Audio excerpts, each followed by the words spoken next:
I am joined for the first time ever by a repeat guest, Magic the Gathering World Champion Brian Braun-Duin, who is here to rate Marvel's Snap cards. He was the first person I ever had on this show, and it has, to this day, been the most requested guest back. I don't know if he knew that. I am telling him now live, actually, that is I did true. not know that. Yeah, you now are aware of this. The most requested guest back. That video is, as far as I know, my best video ever. Clearly, you did something right. I don't know what it was. I cannot Well, quantify it. You are the Boston Celtics of this. You're doing something right. We don't exactly know what, and we just hope it keeps going, okay? So, I'm the Peyton Pritchard of guessing Marvel Snap cards. The Sam Hauser of Marvel Snap. okay. So, let's start with the basics because it has been 6 months and I'm pretty sure he doesn't remember anything about Marvel Snap. I asked him what he remembered and he said locations, comma, win 2 out of 3 locations, comma, Jeff exclamation point is the best card in the game. Those are the only things he actually remembered. So what we're going to do is go over the basic rules of the game first. There are, of course, you are correct, there are 3 locations in Marvel Snap. You win by winning 2 out of 3.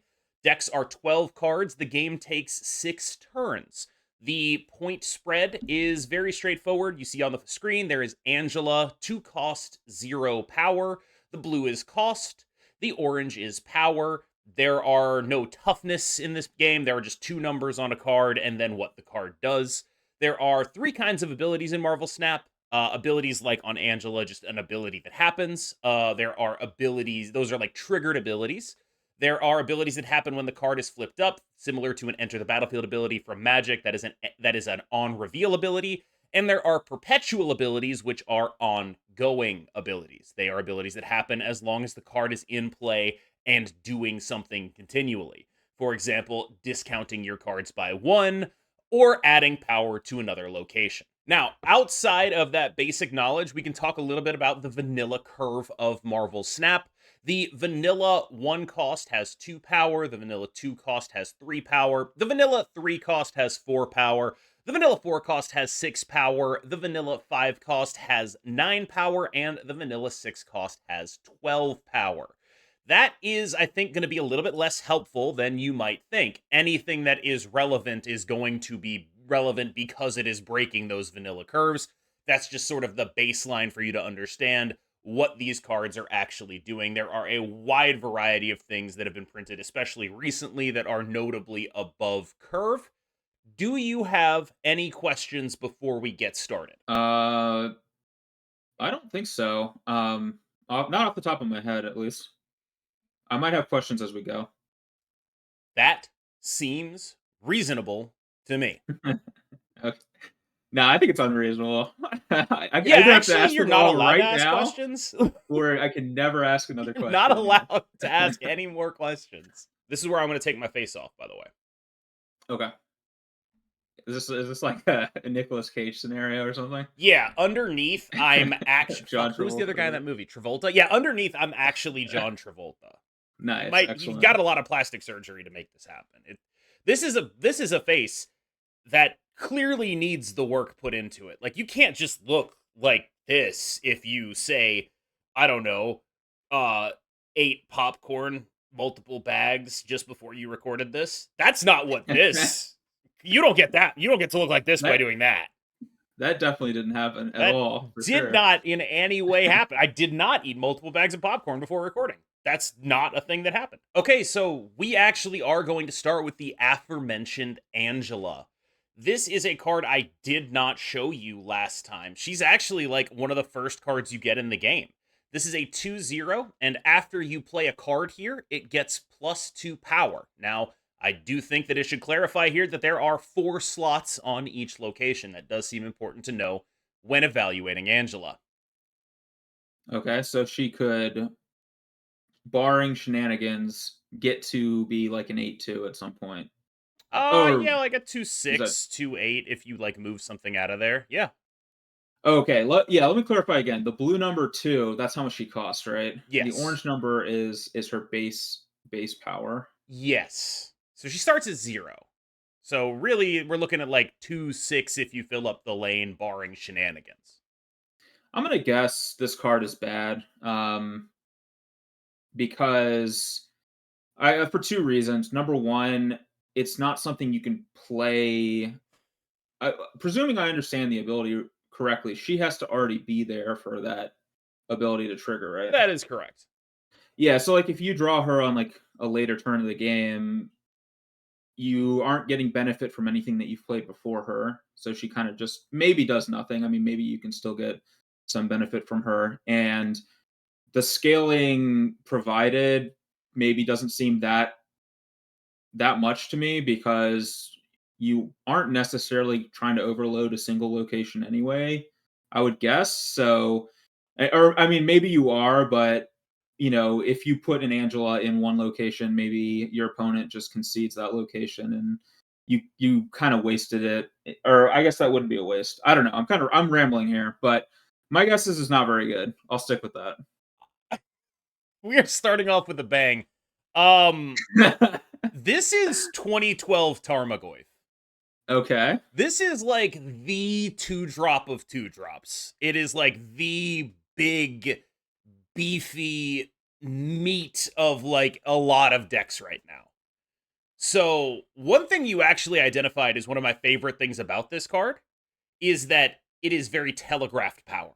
When you play Angela, you're saying, I plan on investing here. You need to either plan to deal with that or abandon that lane. And like I think that makes her like a fairly healthy card for the size that she reaches. But Okay. between cards that can move out of her location after being played there and cards that like you like get bounced back to your hand, she just ends up being like this very unapproachably large two drop, like very consistently the largest two drop that is reasonably seeing play because of the vast size. Like this is a 210. The average two is like 3 or 4, right? And you can get this to 10. It's a huge competitive advantage.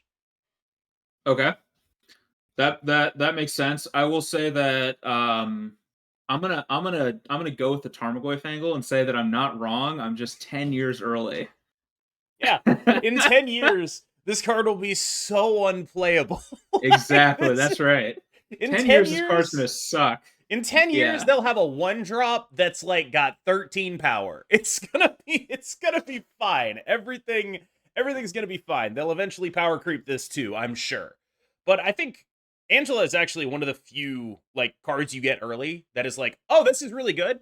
And then it remains just really good the entire game. She is a card that is played, I believe, top 10 in play rate at top 10% infinite. So like the best players in the game are playing a lot of this card.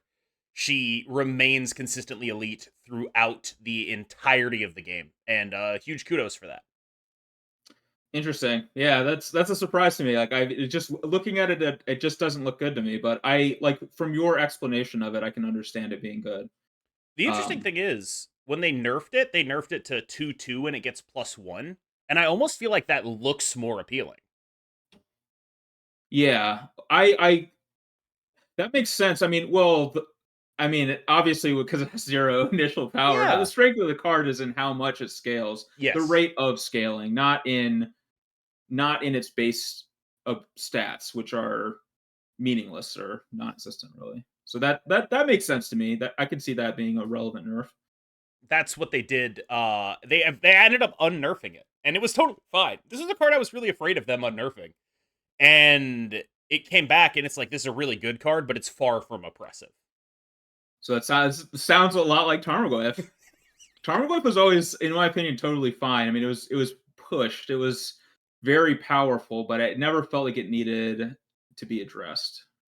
That then yes, this is Tarmogoyf. That is what the analogy holds up in multiple ways that I was unaware of, frankly. Let's move on to Shuri, a 4/1 with an on reveal ability that says if you play your next card at this location, double its power. Hmm.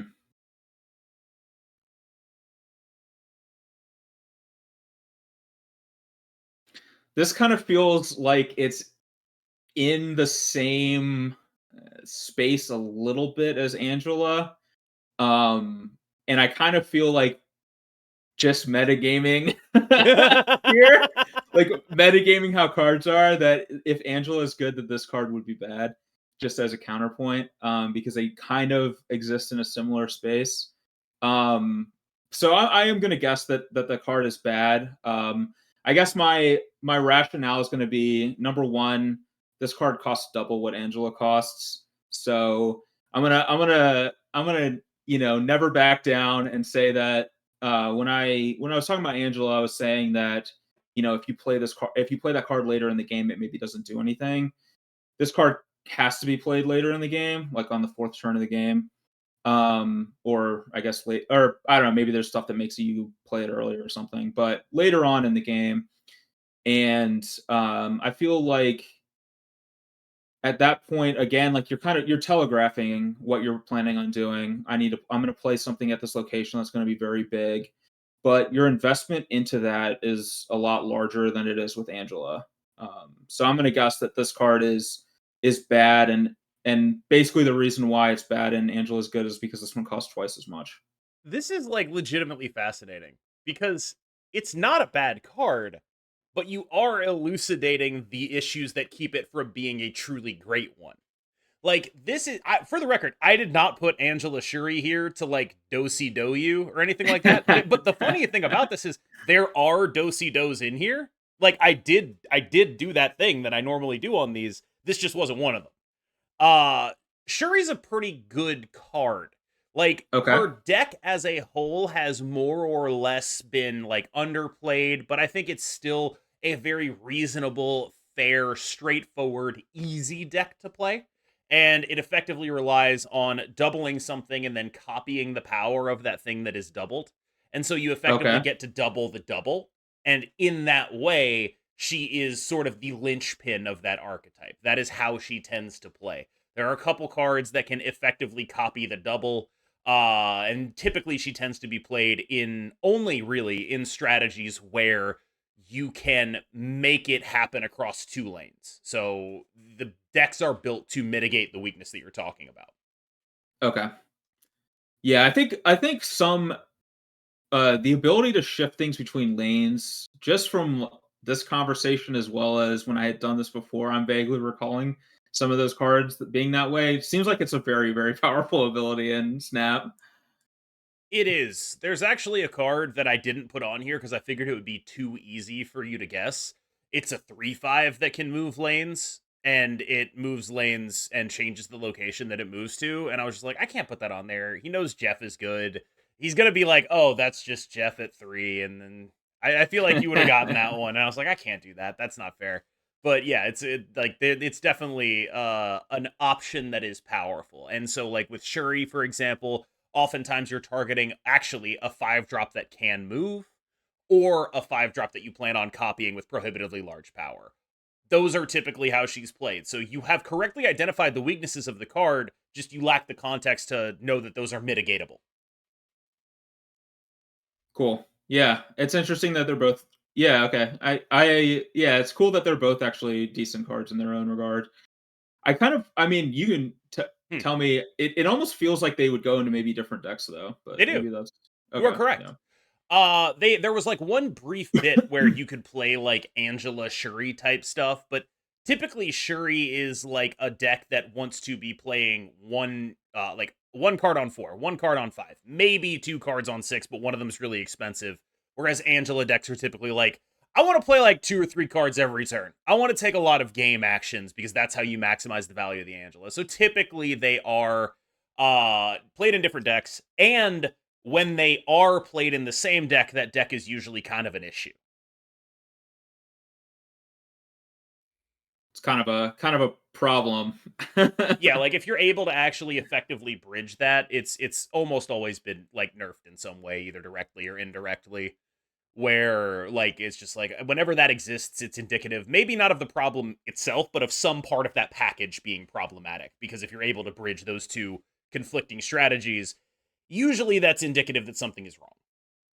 Yeah, and maybe it's not specifically those cards, it's whatever enables them. Yeah, Whatever shifts from one spot to the other, or whatever does all that other stuff that becomes the actual issue. That they're just the payoffs for it, basically.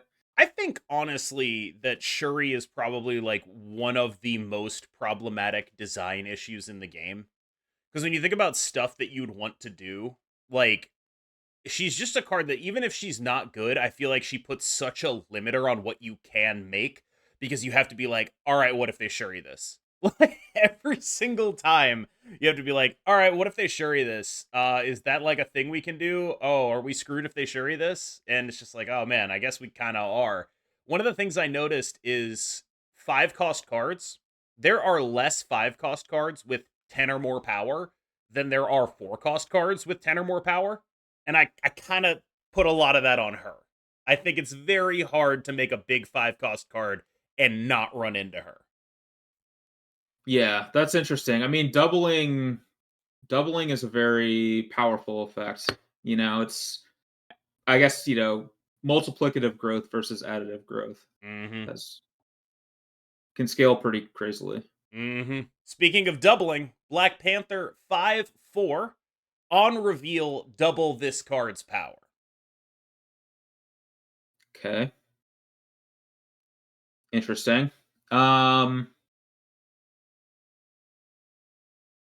so this is basically just a kind of a vanilla creature, other than it being possibly very large, but it sounded like you were saying that like what's a vanilla 5 drop usually, like 9 Five power? Is that what you nine were is saying? the vanilla 5 drop.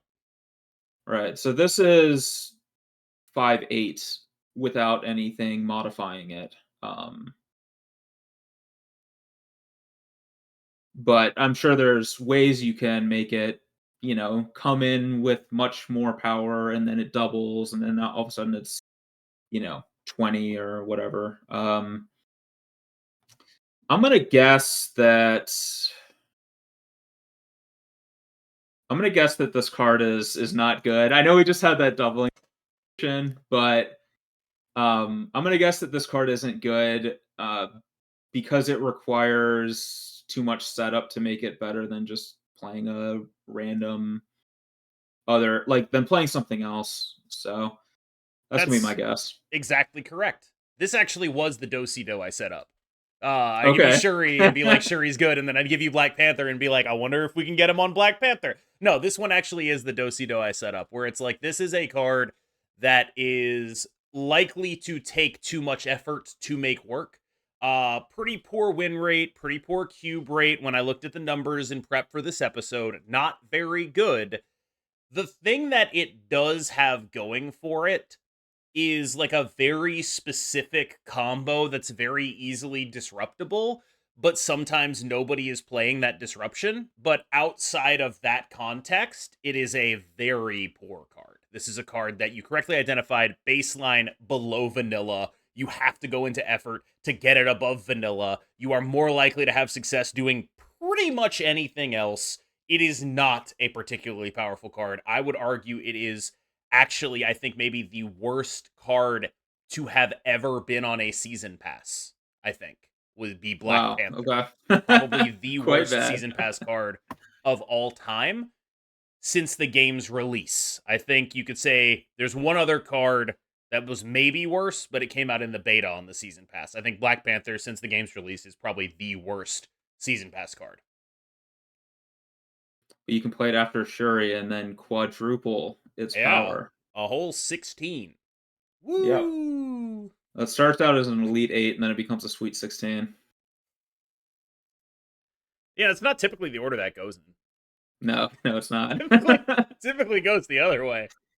Yeah, you could just feel free to ignore me when I make comments like that. You'd be like, on to the next card. Here we go. Yes. I'm leaving all of it in. On to the next card. This is Lockjaw. I may have shown you this last time. I believe since the last time you were on here, he's been nerfed twice. I'm not entirely Okay. sure if it's been once or twice, but he is now a 4/5. After you play a card here, swap it with a card in your deck once per turn. So what is that? Can you explain what that means? You swap the new. So after you play a card here, here means at whatever location he's at, Mm-hmm. presumably. Yeah.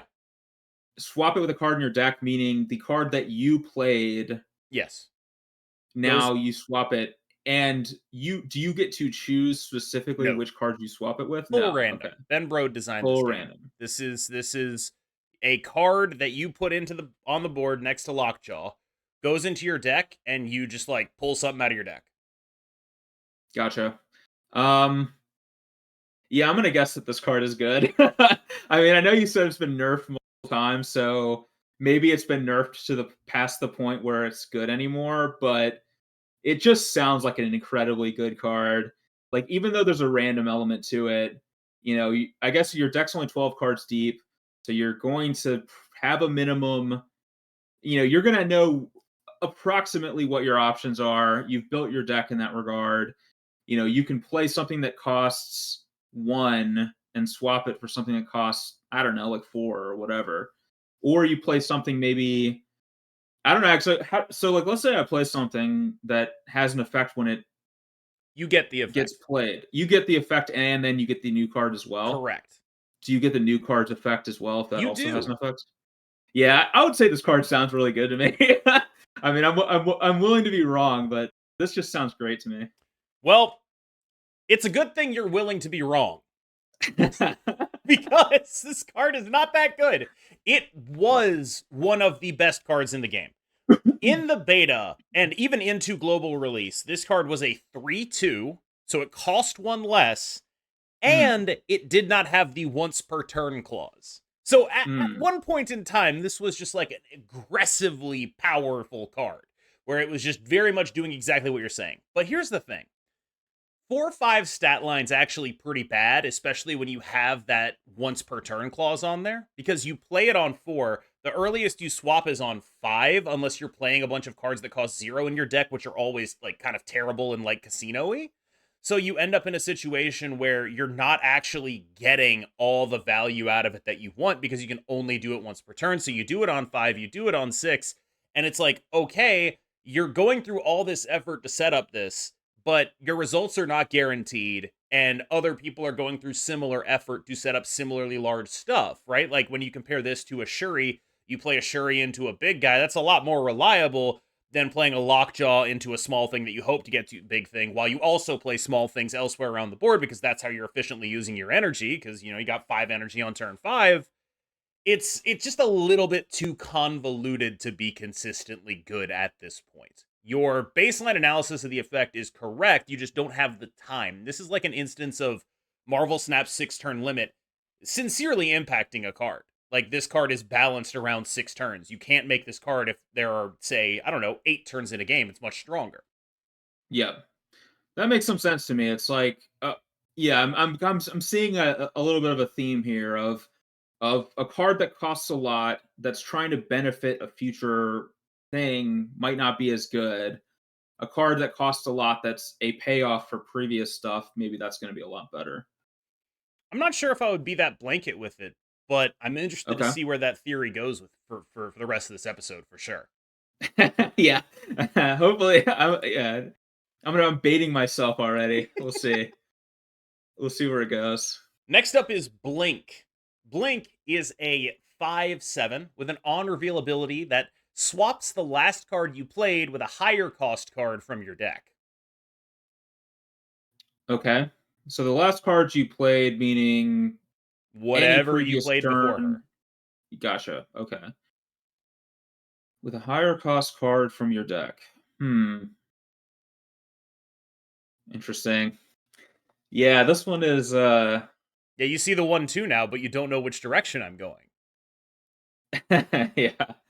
This is interesting. I feel like this is one that is. I'm just gonna say outright. I'm having a hard time evaluating the power of this card. Um. Well, that is the point of the show. Yes. Yes, it is. I'm gonna say. Okay. So let me think about this for a second. Swap the last card you played with a higher cost card from your deck. Um. And it costs 5. It has 7 power. So I'm gonna guess that this card is just like a good card, but nothing special. Basically, my guess is that there's a lot of kind of like the previous card that we were talking about. There's a lot of play here where you can do something pretty powerful. Um, but it seems like you'd kind of have to build your deck around that in some regards. Um, which maybe I don't know, maybe I'm wrong and there's actually a really powerful way to do something like you have just one card that costs like 6 in your deck or something, and then you just always like cascade into it effectively. Like this kind of feels a little bit like Cascade actually, for a Magic analogy. So I guess the downside though is you can only ever have one copy of any card in your deck, right? So Correct. if you happen to draw your payoff card for this thing, then I don't know how does that meaningfully impact stuff. So I'm gonna guess that this card is good but not great. I'll stick with that. I mean, that is just a spot on analysis. She's a little bit better than you're giving her credit for. Okay. There are ways to do that. Like, you don't just have to run one 6 drop. Turning Right. any like 4 into a 6 is pretty busted. Typically, the way you Yeah. run with her is you play like 4s that have good ETBs and then just turn them into like prohibitively large idiots. Like, that's pretty much what she does. And Yeah. that's like the downside of you draw your guys you're trying to cascade into is so real for her. Like she's still playable and very good, I would say, but it is definitely a thing where like when you play a dedicated blink deck, which to be clear you can do, that's how good she is. You do run into these hands where it's like normally in a mid-range deck, your hands where you don't play cards early are bad because you're not playing cards early. But in a blink deck, they're bad also because the reason you're not playing cards early is you drew all your blink payoff. So you can't even like get back into the game late with a big swing because this card just doesn't work when you have your bad hands. So it's definitely a very hit or miss card, but the hits are a lot higher than I think you're giving her credit for, and the misses are a little less common.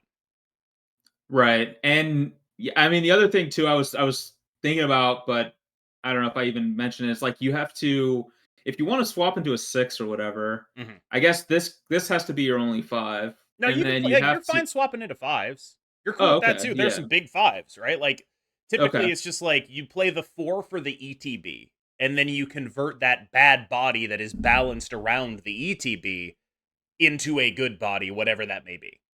But you also have to play a 4 too, right? Because if you played a 3 as Uh, your like let's say you didn't draw any 4s and you played a 3, now you have to switch a 3 into a 4, right? it's not So always the next step up. Oh, right. Okay. Yeah, yeah, yeah. It could still get into a big Yes. one. Yeah, like Gotcha. it's not Yeah. always like it's not birthing pod. It's Yeah. full random on that. Yeah. Okay. Yeah, that makes sense. That checks out. That seems like a it seems like a strategy that would be like very frustrating to play with, but also kind of fun too. Like, it Yeah, has its swings, variant swings. it is weird because like when you typically think about mid-range decks, one of the things that they have going for them is like consistency, right? You have a lot of good hands, a lot of playable hands. You can cope a lot with a mid-range deck. But with blink decks, it's like, oh, you cannot cope your bad hands. A lot of other mid-range decks, your backup plans are like getting you in the game. You have no backup plans if your hand is like 6 drop, 6 drop, 5 drop. You're just like, oh, I guess I die because I'm not tempoing early and I'm not blinking. It's like I guess I do nothing and die. Yep. Fun. It's Yeah. definitely like an atypical mid-range deck in that fashion. Moving on to Professor Xavier. Ongoing 5-1. Lock down this location. Cards cannot be added, removed, destroyed, blinked. Nothing in that location can change. Interesting. My just gut inclination is that this seems like a really powerful effect, but this card isn't that good. Um, and it seems like a powerful effect because of how it seems like there's a lot of cards that shift locations, and that is very strong. Um, but it feels to me like for this card to be useful, you have to presumably you want to play it into a location where you're winning, right? Correct. Because otherwise, what's the point?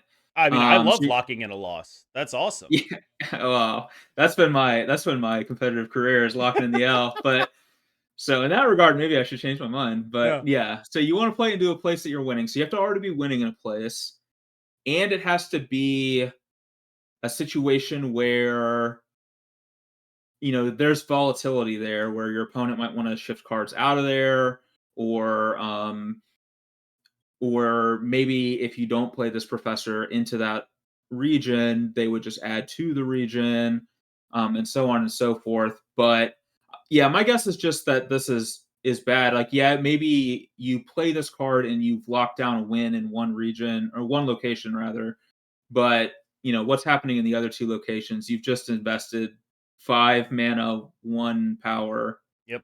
to win just one spot, or whatever. I don't know. So here's the thing. I'm having a vast sense of deja vu, and I'm kind of Okay. wondering if I asked you this last time and you said the exact same thing. I Because I don't remember this card at all. okay, So like I'm really having a sense of deja vu here. Someone in the comments can tell me if it's real. Um this card's actually very good. It okay, is one of the most hated cards in Snap, actually. Like, people really hate okay, this guy because Snap is like a very like chill competitive, like not very competitive, like chill fun game, and Professor X is this game's version of Counterspell. So if you're looking at someone who like hates Professor X, they probably hate blue and magic, things like that. Like it's the same, yeah, like, I don't like being told no.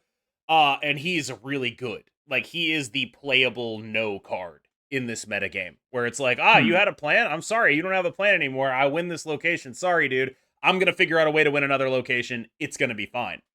And Professor X is what facilitates that, because there are a decent amount of cards in Marvel Snap that are very good at winning one location, but they're not overly playable unless you can guarantee you have won another one. And so Professor X is the way to do that. Okay, interesting. Yeah, that's interesting. That it seems like such a huge investment, but It is. yeah, I guess that is good enough. Yeah. Like, it gives you enough agency to win one Speaking of location instead of agency, winning more. US agent. Agency, yeah, Yeah. nice. He's a 2/3 with an ongoing ability that gives cards that cost 4, 5, and 6 at his location -4 power. So ongoing just means always, right? Yeah, you play him on turn 2, he'll do that. You play him on turn 6, he'll do that. Okay. I'm gonna guess that this card is like decent to good, but not like a an all-star type card. It's just like a maybe like a role player type card. I'm gonna guess like there's I don't know, maybe this doesn't exist in Snap or whatever, but maybe you can build a deck that just contains a lot of low cost cards. You play a bunch of them, they're really annoying, and you try to win that way. And this seems like a great card for a style of deck like that, where your opponent's going to be playing fours, fives, and sixes, presumably, and so it's you get to beat the synergy or whatever. Like, this, there's no, yeah, you get to exploit the synergy of this card by having it only be one sided. It only affects your opponent. Phenomenally done. Every bit of that correct. I think, again, he's a little bit better than you're giving him credit for. Okay. He's just like prohibitively, like, this is like a 211 if you put it in a lane where there's like two big dudes, and that's just a crazy thing to do. It's more Yeah. often smaller than that, but it's just like he scales really hard with, like, oh man, that's a really big thing. Like, when Blink decks were like really big, there was a Yeah. lot of things to hit with this guy. He was very good in See, that context. seems very good against Blink and Shuri in particular. Yeah, I think it's a little less good against Shuri because Shuri gets like so prohibitively large. Like, Shuri's numbers are so big that the -4 isn't super impactful. But when you look at Does Blink, that Mhm. What's the order and how that works? Like if you played something that costs 5 with Shuri, does it go to 10 and then 6? Shuri doubles on the base. Okay. So Okay. whatever it says on the card will be what Okay. it doubles to. Okay, so that's not as big. I was thinking it would, like, go down to 1 and then 2. No, that would be very impactful, actually. But yeah, Shuri doubles on the base of the card that gets played there. Uh, Okay. So, as yeah, that would be less yeah, important then. A yeah, 20 becomes a 16 or whatever, it's not that big of a deal. yeah. That's sort of how it works, right? Like it'll do its job, but it'll be a little more marginal. Whereas like with Blink, it's playing like Blink is like a 5/7 that turns a 4/1 into a 6/10 or whatever, right? And like Right. those are numbers that you're super down to deal with. Like those are numbers this card can actually compete with. And so it was very good then. The Blink package took a bit of a hit, and that deck has been a little bit less played. It's still pretty good, but it's very much like an add-on. It's just like this is a card I'm playing for good numbers when I can get it. It's not like the key all-star piece of any of these decks that are happening right now, at least. Okay, yeah, that sounds yeah, sounds sweet. Also, This seems like the kind of card that I would wanna play if I was playing this format. it does seem like the kind of card that you would want to play, Yeah. actually. Yeah, just like you don't get to have fun, but not like the way everyone else is preventing you from having fun. A very different and weirder way of preventing you from having fun. Yeah, yeah, Exactly. that's on brand. Yep. But one thing I wanted to note is it's not just like you only play this in cards where it in decks where it doesn't hit anything of yours. It's also just like you can play it on the final turn. This is like a turn 6 card where you just like pick a location where it's good to go. So even if you are playing things that are expensive, which to be fair, not that common, most US agent decks are built the way you're talking about, but just being able to choose where it goes is a very powerful thing to do. Yep. And it does seem like it's worse the earlier you play it. That is correct. Your opponent now has access to information they didn't previously have. And it's impactful too. They turn your 2/7 or 2/11 into a 2/3. Big deal. Goose, a 2/2. Ongoing ability. Nobody can play cards that cost 4, 5, or 6 at this location. Interesting. Yeah, another pair, and again, you don't know which way I'm going with it. Yeah. Do these two go This together? Is one of them better than the other? Great question. I'm not answering you. I could see them going together or I could see them clashing with each other. I could see both being true because the way that I can see them going together is if you play Goose early, you force your opponent to play 4, 5s, and 6s into a reduced number of lanes, and then the US agent's a lot more powerful in either of those lanes that they've now chosen to play a 4, 5, or 6. But I can also see it being clashing a little bit in that if you don't like manage to play this earlier, I don't know, then like you're this maybe disincentivizes your opponent to play 4, 5s, and 6s, which then makes the US agent worse. So I could see it go both ways. Um, my guess is that this is like I'm gonna guess that this is a decent card in that same vein. It kind of feels like a 2 mana like baby Professor X to me in a little bit where I it really depends exactly, I guess, on what your opponent's deck is doing because it could just do nothing against some decks. But I could see this being like a kind of like if your opponent's playing a bunch of 4, 5s, and 6s, you're basically telling them to abandon this location. Um, so I'm gonna guess it's a decent card, but I could see this. I could very well see this being unplayable, but I'm guessing it's decent. Well, I could very well see you being right. Unfortunately, it is unplayable. This is like Unfortunate. this is going to be a card people get mad at me in the comments about. Like, Okay. there's a lot of Goose believers out there who are going to be like, "What are you talking about? It's won me so many games." And I think the thing with Goose is it's very visible when it wins you games, but when it loses you games by being a 2/2, you don't really notice those games, right? Yeah. And this is a card I checked the numbers on something like a 45% win rate and top 10% infinite. It's just like kind of not real. So And this is just Jund. it's worse, Jund. Like it's like 45% against the field. Let's go. 45% against the field. Like it has a home. I think you can play Goose in like a specific Cerebro deck, but I think I showed you Cerebro last time and we talked about like it's like fairly mediocre. And Maybe I don't recall this card. it's a 3/0 that gives 2 power to like all your cards with the same power. So Okay. like you play a bunch of things that have 2 power and they all get +2 more power and you can play Goose in that deck. I don't think he's like particularly the best inclusion in that deck, but like or she, I think MCU Goose is a she. Actually, maybe all Gooses are a she. I'm getting confused because there's a dog and a cat, and in the dog is named Cosmo, and MCU Cosmo is a girl, and Comics Cosmo is a guy, and I don't know if that's true for Goose as well, because uh I don't know, go outside sometimes. You touch And grass. yeah, I don't though. That's the worst thing. Like I don't touch You grass and I don't know this. you go outside and touch concrete. That's just the worst of all It worlds. sucks so bad. Anyway, the point is not a very good card. This was one of those do-si dos where it's like US Agent's the good one, Goose is the bad one.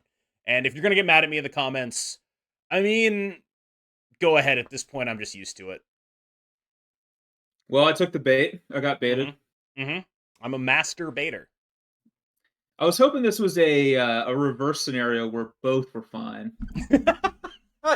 I feel like I had to introduce that because it's like otherwise you'll be able to like I had to keep you guessing. It's the wine in front of you versus the wine in front of me. It's the Princess Bride thing. I Yep. can't I can't let you ever feel like you know what I'm doing because if you have a read on me, it's all over. Like I will get farmed in the metagame. This is a very random question, but you ever play any Forum Mafia? I played one game of Forum Mafia on MTG Salvation, was so embarrassed I did not know what to do, and immediately quit when everyone thought I was the Mafia because I had no idea how to play the game at all. Nice. I played a lot of Forum Mafia on MTG Salvation actually, and like there was just a term for that called "wine in front of me," Yeah, the and it was wife like wife exact bomb. wife Exactly. bomb, Yeah, exactly. that's what I'm Yeah, that was referencing every time I say that.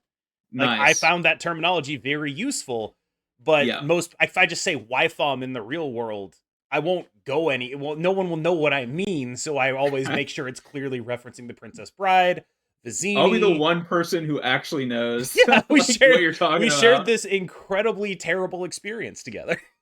Yes, yeah. Yeah, I actually enjoyed it, but I'm sure you did. to each their own. I'm not built for that. Like once people started accusing me of being the mafia, I was just like, "But guys, I'm not the mafia," which is of course exactly what the mafia would say, right? Like I had no idea. I don't know. It was just it's a hostile environment. I'm not built for that.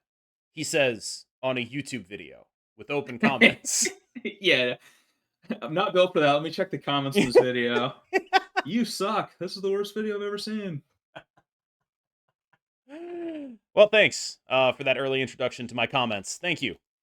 I'll make sure to leave. I'll just leave that comment myself. Oh, I'm I kidding. will I won't. pin that. Hell yeah. Yeah. Sage, someone who also definitely does not touch grass.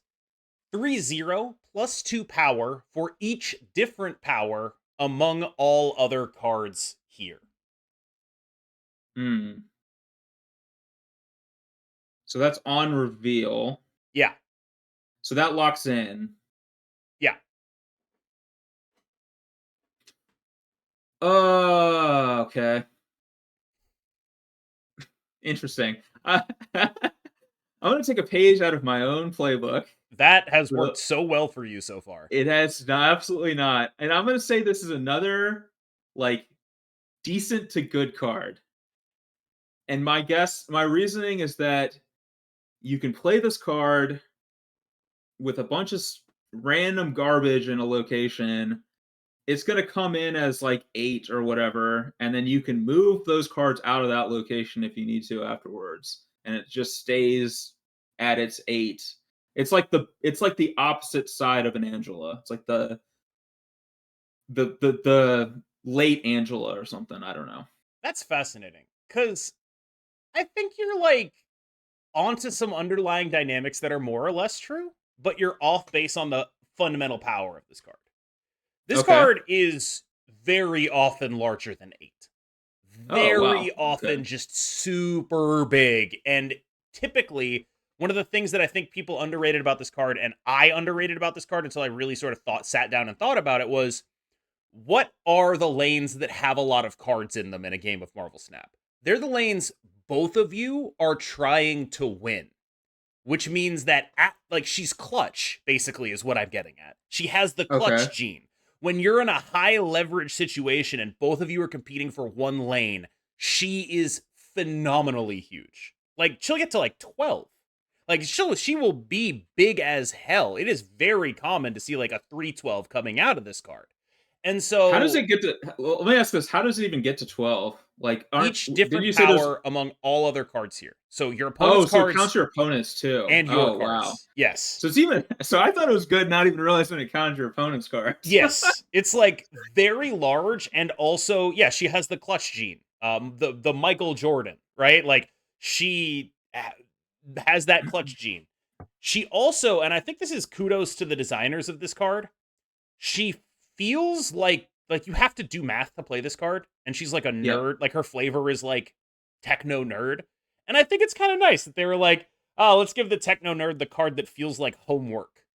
Like, let's give the techno nerd the card that's a word problem. Go figure that out. Go You back. have to you have to solve you have to solve the New York Times crossword puzzle. You have to type 80085 into your TI-83 calculator, and then Hell you can yeah. cast this card. Yeah. Hell yeah. Yeah. No, like I do think that's just like a cute little bit of design stuff in there. There's a That couple is cute cool. ones. They made a card that was the child of Nightcrawler and Scarlet Witch, and in order to do that, uh they added Nightcrawler and Scarlet Witch together, and that's it. Like they took the cards and they just mashed them together, and those are the exact stats and abilities of the other card. That's amazing. I love that kind of stuff. Like there's an old Magic set, Time Spiral, which I'm sure people who like recognize Magic I will aged get that. 30 But years I hearing you call Time Spiral old. what's that? I aged 30 years hearing you call Time Spiral old. Oh I man, mean, I aged that more than that hurts. many years just existing. That So yeah, hurts. yeah. But I loved all the like just references and throwbacks and stuff. I don't know. I think that's cool. Like little insidey jokes. I appreciate it. Yeah, I saw a Lorcana promo, like the Golden Mickey, which is like a Taylor character, and the flavor text contains no less than 5 Taylor puns in like a sentence. And I was just Beautiful. like, that is so well done. They did 5 Taylor puns in the flavor text of this card. It's like 3 lines of text on a card. So it's like not a lot of words. Incredibly well done. Yeah, Phenomenally done. that's just beautiful right there. Yeah. What's your favorite flavor text in Magic, just off top? I was really hoping you would ask me that because it's Wheel of Torture. What's that? Which Yes, one's Wheel of Torture?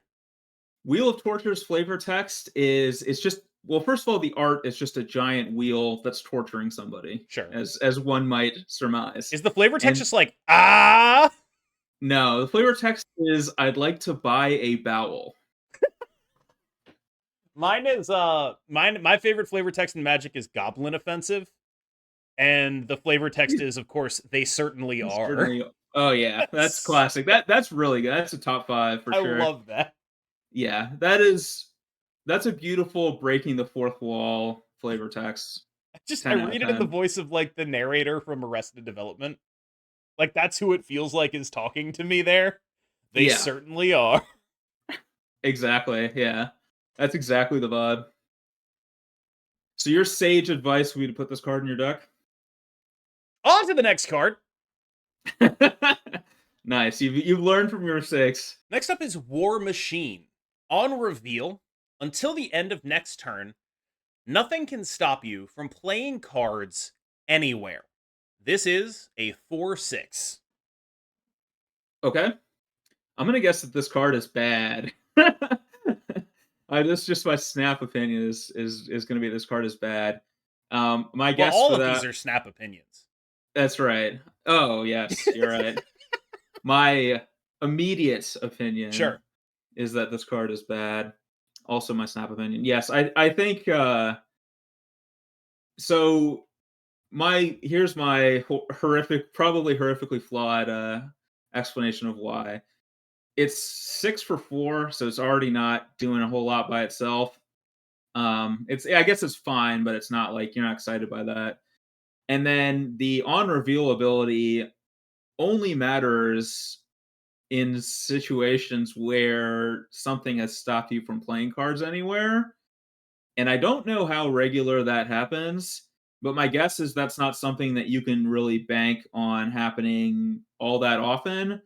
So you're just going to have this card a lot of times where it doesn't really do anything. I mean, it seems like it's a nice answer to like Goose or Professor X um or so on and so forth. But like, what if your opponent didn't play those cards or doesn't play those cards or hasn't yet played those cards when you want to play War Machine? I don't know. My guess is bad. First of all, before anything, I wanted to say shout out to you for being like Goose or Professor X, and then remembering that I hadn't shown you any other cards like that, and then going for and so on and so forth.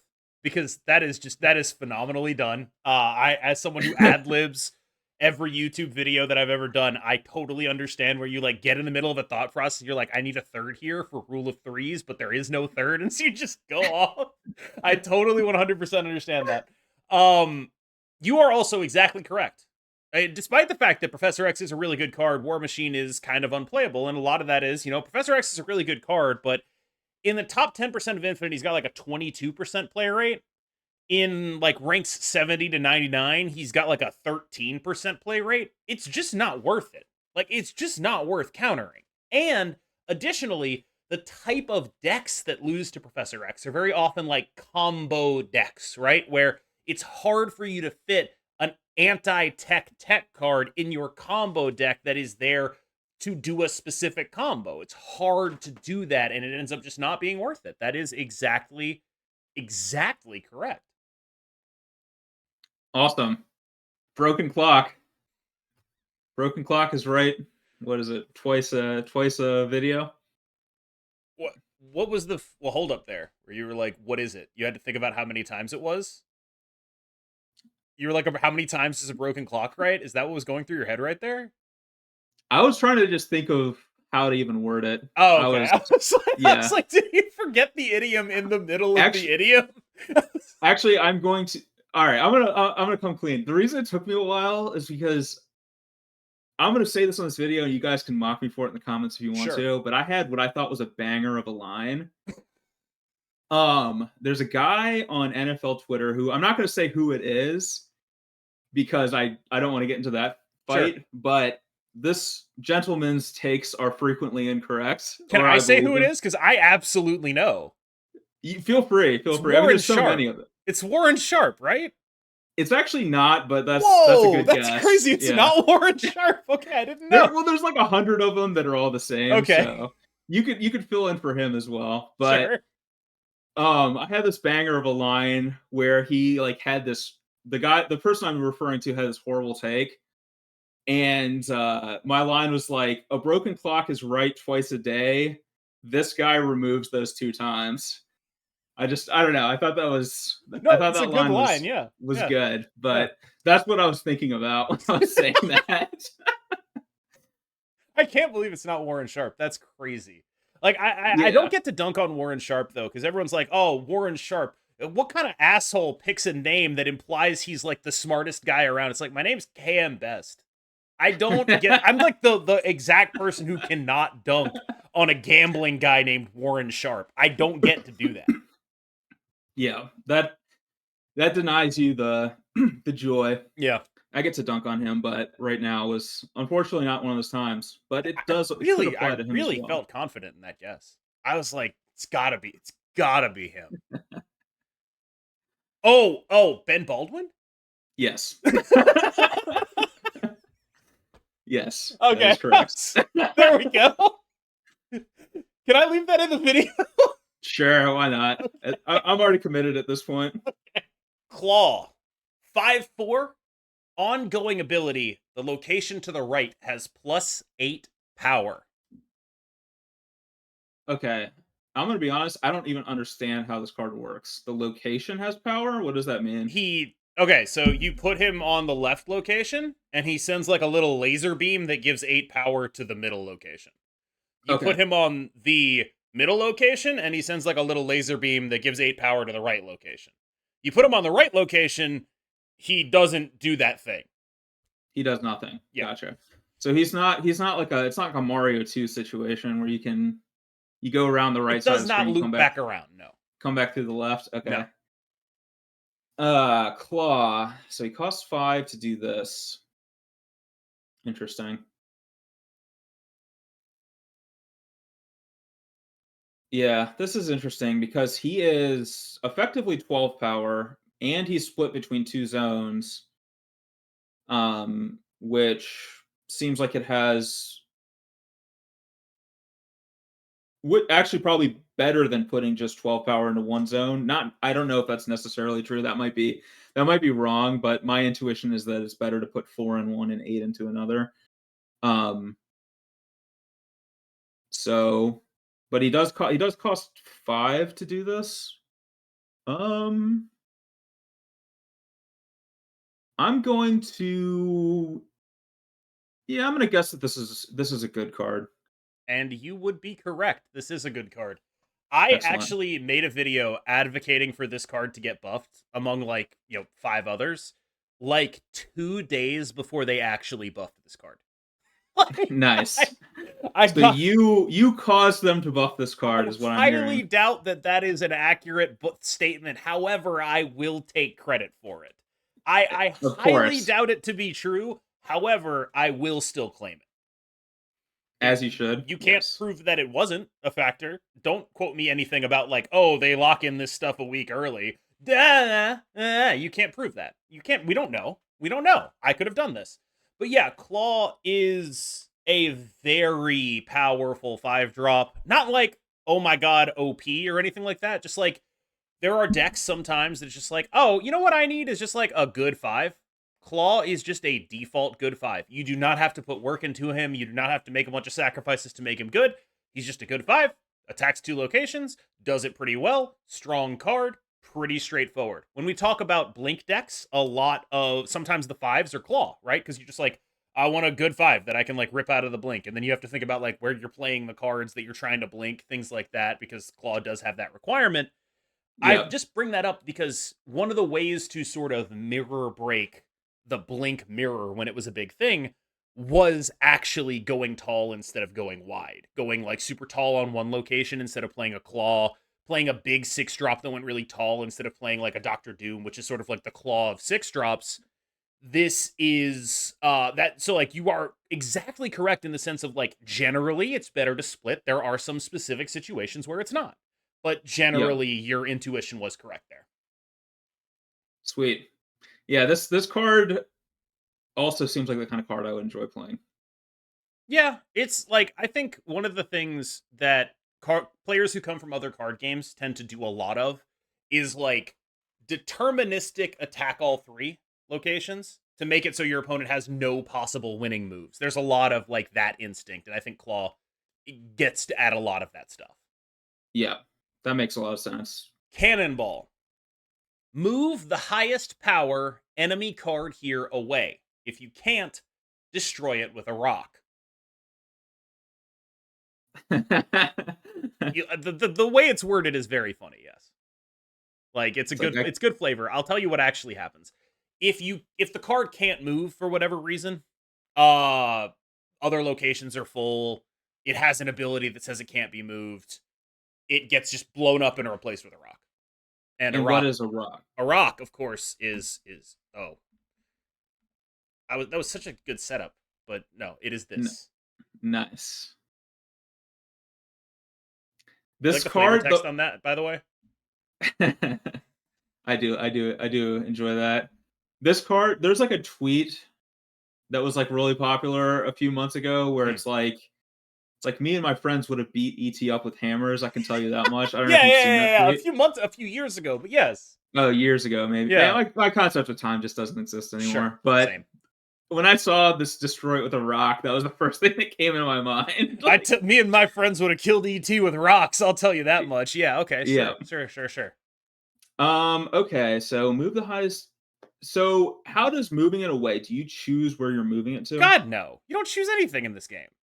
All right. So and they don't choose either, right? It's just Correct. random.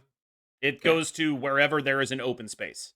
If there is no open space, it gets boom boomed It gets with hammer. rockified. It gets hammered. Yeah. Okay. I have no conceptual understanding of how often there are no open spaces. That Correct. yes. Yeah, that is on You do have reveal. the conceptual understanding that I forgot to make this card the non-foil version, so at least I've split it once, right? It's foil. Look at that. That must mean it's True, good. yeah. Yeah. That is true. Oh man. This is yeah, this is tough to evaluate for me. Hmm. I'm gonna yeah, I hate always being on the hedge plan, but So don't hedge then. I'm just gonna guess that this is just like an okay card. Like this is a 5 you could put in your deck, but it's not like anything special. Here's the thing. When we talked about Professor X, we talked about how there's a lot of ways to win one location. Yeah. This is the best way to win one location in the entire game. Okay. Your every Professor X deck is win a lane with Professor X. Play this card. It's so hard for them to win a lane if they don't have their biggest guy in a lane. It's just so hard to do. And if you can set it up so that you're winning the Professor X lane but no other lanes, this guy effectively reveals last. And so whatever the strongest thing in that lane is gone. Period. It can't go to the Professor X lane. So it just goes away. And that means that you have won 2 out of 3 locations, which typically is a good strategy for winning Marvel Snap games. Gotcha. That makes sense. So this is like a finisher. I mean, so is this just a finisher in Professor X decks, or is this Yes. just everyone plays? Okay. No, they are paired together. Like you need to be filling up and preventing your opponent from having like this card sucks if you're just moving a big guy from one lane to another. But if Yeah. you are blowing up that big guy, it's the greatest card on earth. And so that is typically it's either played with the ability to clog your opponent so there's nowhere for it to go that can matter. You need ways to win a location before turn 6. You need to have a guaranteed win. And Professor X is Yeah. just the simplest and easiest way of acquiring that. Yeah. That makes a lot of sense to me because otherwise, yeah, you could play this into a lane. You win this lane. Wherever the other thing moved to, you now lose that lane. Yeah, You didn't do anything. yeah. It'd Yeah. be pretty bad if it weren't for the ability to prevent it from having a downside effectively. Okay. That makes a lot of sense. Yeah. Speaking of clog cards, Viper is a 3/5 that sends one of your cards to them. Interesting. This is just such a contextual asshole question because you have no way of This knowing. You have no way of knowing if there's good stuff to do this with. You can't know. yeah, I just I just feel like this card is bad. And that's my snap opinion. That's my Marvel snap opinion and my snap opinion. Hmm. And so I'm just gonna guess that this card is bad. I have no contextual understanding as if there's ways you can do stuff with it, but I'm just gonna guess it's bad. It is. It is bad. Nice. There are better ways to clog than this card. That's pretty much it. She's basically never been good. That's sort of straightforward. She got nerfed one time because they made a card that like ate your energy. And so people would send that over to you and it would be like, haha, now you're eating your energy. And it's like, that wasn't even good. She had like a 48% win rate when she got nerfed, but they were just like, this sucks so bad that we're just not going to let it exist. Like they, It's they like, did that and they were just like, this sucks. Why do we even want that to happen? Just like 15% of the time, some sucky stuff happens where like you lose an energy for doing that and then send it over to them and they lose a bunch of energy. It's just like, Oh, that sucks. So she's probably the worst card to ever get nerfed, which is an interesting distinction to have. That is an interesting distinction. Yeah. What is that in Magic? What's the worst card to ever get nerfed? Yeah, that's I was just thinking that, like, what's the worst card that's ever been banned? Yeah. Um, I want to say wasn't there, like, a time where they banned, like, Reflector Mage? Didn't they ban Reflector Mage at some point? Am I making that Ooh, up? I don't know. I feel like Maybe. that's in the consideration for worst card that's been banned. I wonder. I worst card that's been banned. I mean, like, I guess it's not fair to look at like a standard formats ban, right? Because like you got to look at like an eternal format and then be like, what the hell is that? What's the RG land that combos with punishing fire? Grove of Grove the of the Burn Burned Willows. Willows. Yeah. That might be it. I don't think that's ever been banned. I think they've always Wasn't it banned banned in Punishing Fire. modern for like? Oh, punishing fire was banned. Well, one of those Yep. two then, right? Yeah, isn't that Yeah, still banned in modern? it is. I actually think that combo is pretty good though. So Okay, you think it's I you think think they it's could too unban. good? I think they could unban it. I don't think it's too good. I just think it's not. It's, for lack of a better word, punishing. Great Um, job. yeah, it's just not very fun to play against. It's kind of the same reason that Fury got. I mean, Fury was too good, but it kind of exists in the same space where it's like it's just really unfun to play against that if it's good against you. Like, it might be bad against you like 75% of the time, but that 25% is just an extremely miserable play experience. So that actually is this then.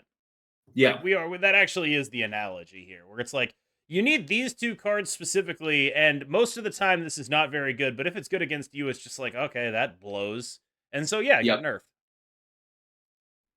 Yeah, exactly that. I mean, I would guess that it's probably better than this card is if this Yeah. card's never really seen play, because Punishing Fire did see like even Legacy play for a while. So it's not like it's not that it's weak. It's just probably not the most powerful thing you could be doing. What is something that's gotten banned just because people hate it? Is that a thing that Magic has ever done? Um, I guess the fetch lands in Pioneer, you could argue, yeah, maybe. but those are just good too. Yeah, those are always amongst the most powerful of any format Yeah. that they're in. I don't know. That's a good question. I want to say that there's probably been some. I think they've certainly banned some cards that were 48 percenters, like 48% win rate Yeah. cards. Like what? Uh, like, didn't they ban? Wasn't like I'm trying to remember. I think there was a Pioneer combo deck that they banned a card out of. And it wasn't even that winning of a deck. It just was. It seemed that way. Mm. Um, it was like, yeah, I can't remember what the names of the cards are these days, but like build most library, and then you would win with like Thassa's Oracle or whatever. But Oh, that card. Yeah, no, I know what you're talking about. I know what that card is. I figured it out. It's the it's like BB that just it's like a blows. giant it's a Hmm? giant black demon. It's like 6/6 flyer Oh. for 4 or something like that, I think. Oh, I Or did not know what you were talking about. I thought you were talking about a very different thing. Hold on. This is I'm sure riveting to all of our viewers, but I'm looking at the banned cards in Pioneer for something that maybe seems they just banned Thassa's Oracle instead, which would have been a much better ban. hmm. That's I would guess maybe that's possibly what they did, I but don't see a big demon name here, nor do I see Thassa's Oracle being banned. interesting. I thought they had banned. I don't know. Maybe I'm making Is this stuff just up. like your old man yells at cloud moment? Yes, yeah. It is Swordmaster, a 3/7 with an on-reveal ability to discard a card from your hand. Okay. Let's see. On reveal, discard a card from your hand.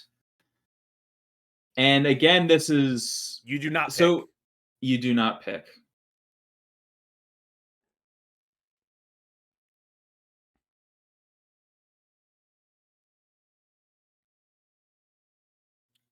Hmm. I'm gonna guess that this card is good. Because it has a lot of power for 3, and I'm gonna assume that there are uh synergy there are some synergies that exist with discarding a card. So that's my guess. This card is super ass. This card is Okay. really, really, really bad. Like, yes, that is a lot of power for 3, but there's other things that are like not necessarily similarly sized, but in the range that are not nearly as bad as discarding a card. There are synergies with this card, but he typically does not go with those synergies. And he ends up being this very like medium kind of guy that when I see someone playing him against me, I am like, oh, okay, I get what happened here. This is a person with a low collection level that hit infinite and suddenly has to play into open matchmaking. Because before infinite, your matchmaking is based on your collection level to some degree and like how many cards you have and all of that. But after infinite, it's open matchmaking. And so what'll happen is someone will be playing against a bunch of bad players with no cards for an extended period of time, hit infinite, and then have to play against me for reasons unknown to anybody. Swordmaster, number one giveaway that the person I'm playing does not have a full collection, or really any cards. It is a very poor choice if you are sincerely trying to win. Okay. Good to know. I mean, it is a lot less power than was it Sage, Yes, presumably, Sage is frighteningly large. with more investment into getting that power. Mm-hmm. Lady Sif, 3/5 on reveal. Discard the highest cost card from your hand. I see you shaking your head. I'm shaking my head because this feels like bait. I mean, this card looks so much worse than the card that you just showed me that you said was really bad. Right. So of course, So which this one's direction am I baiting? yes, exactly. Okay, so discard. I guess so. You get to choose. Wait, you got to choose with the other card No, which you do card not just. get to choose with the other card. Oh, you don't get to choose. This one But is this. targeted. You still don't get to choose. Like if you have two things that cost the same, it'll pick them randomly. Right, but you have agent. You are aware of what is going to happen to you when you play this card. That is correct for the most part, unless you like are in that aforementioned situation of like you have 2/6 drops and you're like, ah, I'm gonna buy into the bait. I'm gonna fully buy into the bait. I'm gonna say that this card is playable because of that exact reason. I'm just gonna guess that there's some card that you want to discard, and this one gives you the ability to set up discarding whatever that card is. that is exactly correct. You Yes. are absolutely right. Typically, she is played in Hella decks. Her job is to discard a card that you then revive back later. She's also played Hmm. in like Apocalypse decks, but those are a little bit worse now than they have been previously. Hella is the main thing that you see with her in. And so typically she's played, so you avoid that 6 and 6 thing where Hela is a 6 cost card. This is always discarding the highest cost card. You want to avoid having to roll for that effectively. So you play a card that costs more than 6, of which there is 1 in the entire game, but you play it so that Lady Sif is always hitting that instead of risking discarding your, enabler. Right. So this is faithless looting, kind of, or whatever. This Oh is god, no. No, Entomb. no, no, no, no, no. This is not anywhere near that good. This Okay. is Okay. this is this is like Entomb? This is tormenting voice or This is whatever. Entomb. Okay. Well, It's Entomb's quite good. Entomb is Entomb's quite quite good. good. We have worse revivers, but this is Entomb. Okay, that makes sense to me. I'm glad the metagaming paid off. I've done everything I can to make your metagaming effectively to wife your metagame. Like to Yeah. just make it You impossible to do. yeah. Uh Hawkeye. If you play a card at this location next turn, +3 power. Okay. So this is A 1/4. basically 4 power for 1 with the caveat that you are locked into a lane. Yep. Or, for your next turn you have to play a card like that. Your opponent also knows that that's going to happen. Um I'm going to guess that this card's not good. Um Well, hold on. Let me think about this for a second. This feels like this would be a really good card in like an aggro deck if such an archetype exists. This is like it feels like a mono red type card. And there's those cards that switch lanes. So I'm gonna change my mind. I'm gonna say this is actually a good card. Oh, that's going on the thumbnail, baby. This card is terrible. This guy is so No, bad. So here's the thing. Here's just the thing stuck that with my makes this guy gut. like legit unplayable, right? And I'm gonna contrast with Angela because I think this is a fairly important thing here. Um, this guy needs you to play that card next turn. If Yeah, you draw Angela on the final turn of the game, you can like play her and a couple other cards, and she's a 2/4. If you draw this guy on the final turn of the game, he is a 1/1. yeah. Awful. Like his downside risk is so bad. And the cool thing about Hawkeye is like I don't even know what numbers they could put on him to make him not bad. Like it would be like you'd have to be like, I don't know, a 1/1 that gets like +6 or something in order for this to be a card you're playing a lot of or even really seeing, right? Like then it becomes like a really relevant thing. If you're able to like bounce and repeat his effect multiple times, it becomes a really relevant thing. But his issue fundamentally is the next turn, like the words next turn. If he just said, if you play a card at this location next, just period, +3 Or power, like, the next card you play at this location or something. right. Anything that prevented it from being temporally gated would go a long way with this guy, would make him a very, very reasonable card that he currently is absolutely not.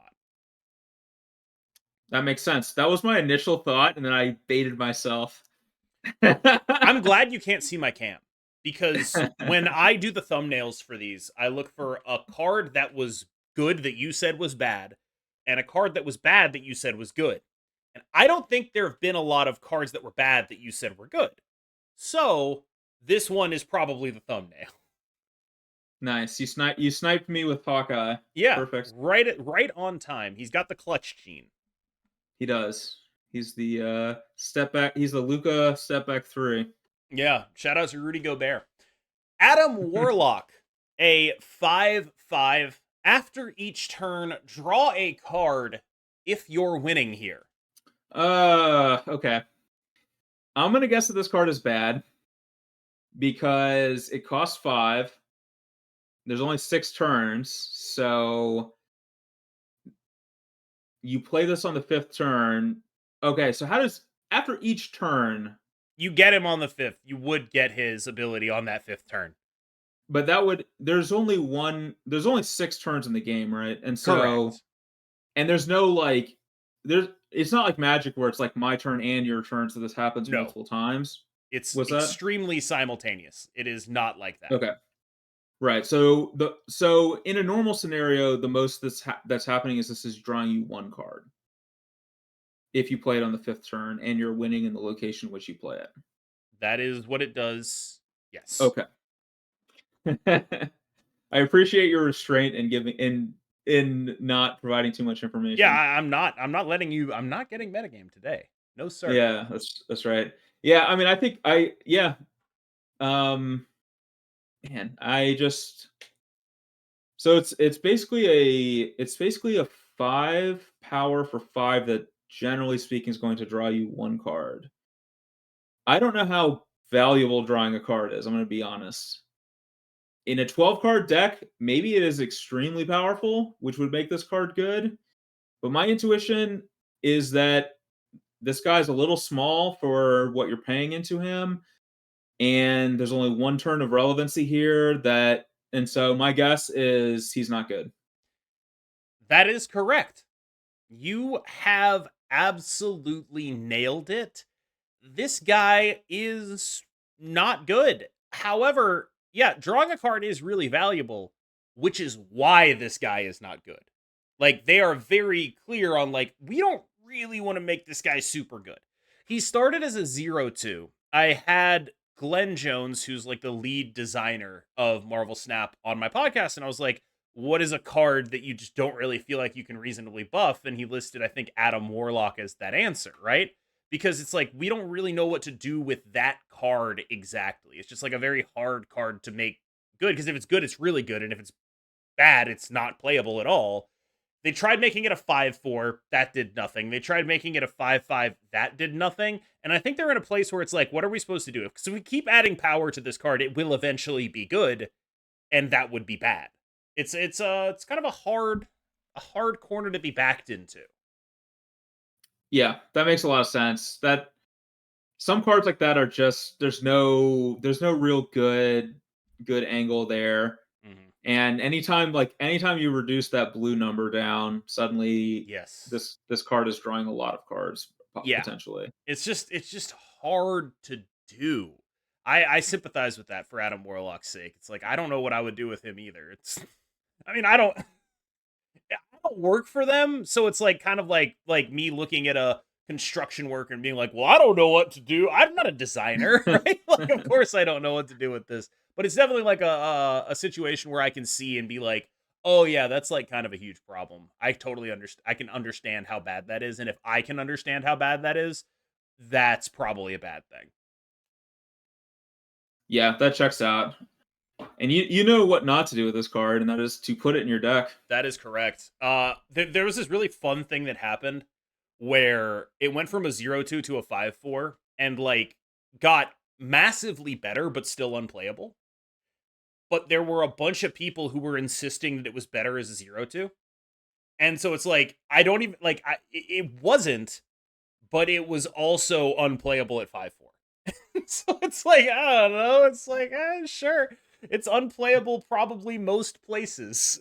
Someone asked about it on like, there's a Q&A section in the Discord, and Glenn gave what I would consider one of the greatest answers I've ever seen, because it was like this like multi-paragraph, like, I can't believe you nerfed Adam Warlock. I loved him at 0/2. And the answer was basically like, cards that have power are typically better than cards without power. Whole answer. Nice. I like that.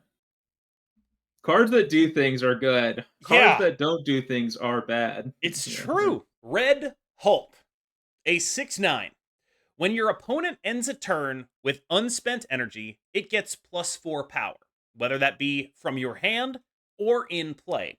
However, if you have it in your hand, your opponent will see it gain the power. You're not going to like surprise Red Hulk. It gets shown to them when it gains the power. Okay, so this is okay, I see. So while it's sitting in your hand, it's theoretically building up. Yeah, What's the opening hand size? 3 cards? Is that what it was? 3 cards and a draw on one, so 4. Okay. Hmm. So +4 power. I don't know how often players will end turns with unspent energy.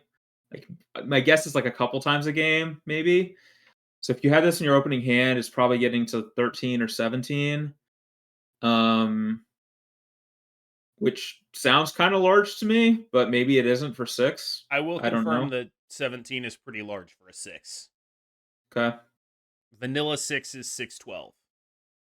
Yeah. Hmm. Yeah, this is really interesting to me because I my guess is, well, so this card is the earlier you have this card is probably the better because it has a chance to grow. However, this card doesn't do anything while it's in your hand, and maybe that means that you're not doing anything along the way, and your opponent gets to see it, so they if it happens, so they'll know that it's coming, so it's not a surprise. And if you draw it on turn 6, it's a nice statted creature. I see what Um, you did there. yes. So I'm gonna guess bad. This is the best generic 6 drop in the game. Okay. He is the guy. And I think one of the things that is off in evaluating him here, it's a thing a lot of people missed. I was off on this card. Because I was like, oh, it'll be like a really big guy, but like how good is winning one lane actually? And it turns out winning one lane actually is really good. But Okay. also, like, there are a lot of decks that, like, oh, I didn't draw a 1-drop. Whoops. Sorry about that. There are also decks that put you in situations where it's like, oh, I have extra energy this turn. Oh, I can't use it all properly. Whoops. Sorry about that. And so he just ends up being this. And I think one of the things you noted that is very interesting to me that I hadn't thought of before you mentioned it was you have a 6-drop in your hand. And, maybe that's not good compared to other things that you could have in your hand. But here's the thing, Yep. if you're going to have a 6-drop in your hand, this is the only one that actually does something. Yep. That makes So a lot of sense. Yep. that's an interesting point that I hadn't really considered. Like, you're effectively, just for having him in your hand, you're getting this passive power gain that even if you're skipping your turns too, things that are happening that are good for you. There is nothing more annoying in this game than turn one, your opponent reveals a Red Hulk and it just gets to 13. You're just like, oh my god, I've spent the rest of this game playing around that guy. He dictates things like that. And yeah, he's a very, very powerful card. Yeah, that's cool. I miss the element of you're gonna have a 6-drop in your hand anyway, Hmm. unless you're not playing 6-drops. So no, Yeah. that's cool. This does seem like an infuriating card to play against. Oh god. It I'll sucks grant you so bad. It that. sucks so bad because he's so good, and you're just like, oh my god. Every time it turn one flips, you're just like, Jesus. That is actually gonna be all from me. Thank you so much for being the first ever repeat guest on Rate the Cards. Is there any message you want to give to everyone out there? Anything you want to say? It could be nothing. It could be like football related. It could be Minnesota Timberwolves related. Well, I better not say anything about that. Yeah. Not going so hot at the moment of this video's creation. Yep. Um, yeah, no, I don't really have anything. No, this was a lot of fun. It's cool. Like I feel like I have a little bit more knowledge now than I did when I now that I've done two of these. I'm Yeah. getting a better understanding. But it's funny how that doesn't.